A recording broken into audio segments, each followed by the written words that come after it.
Hey everyone, today's readings are Leviticus chapters 19 through 20 and Hebrews chapter 7. Since we touched on Hebrews chapter 7 in our last video, today we're going to be in Leviticus chapters 19. And this chapter has a lot of topics that are still very timely.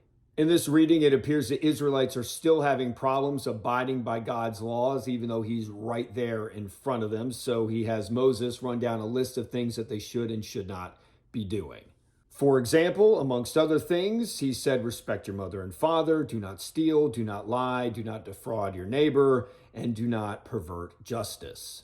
There's another law here that really stands out. That's in verses 33 and 34. It reads, when a foreigner resides among you in your land, do not mistreat them. The foreigner residing among you must be treated as your native born. Love them as yourself, for you were foreigners in Egypt. Now, this message about foreigners is repeated in Deuteronomy chapter 10, verse 19, which reads, and you are to love those who are foreigners, for you yourselves were foreigners in Egypt.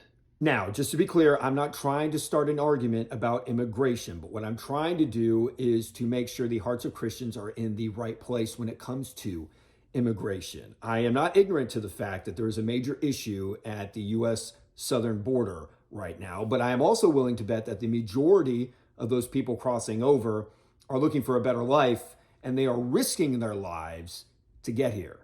So before someone freaks out, I just want people to understand the point of this message. And the point is, when it comes to your view on immigrants, is your heart in a godly place? I found a poll from the Pew Research Center, and a lot of it was encouraging. However, there was one really discouraging part, and it came from Republicans, and a majority of Republicans are also evangelicals. And this study reports that just 37% of Republicans say that establishing a way for most immigrants currently in the country illegally to stay in the U.S. legally is an important goal for the nation's immigration system. Just 37%.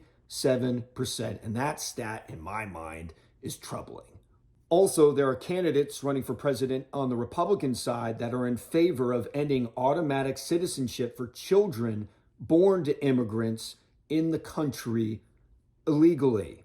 How is that not mistreating them? How is that loving them as ourselves?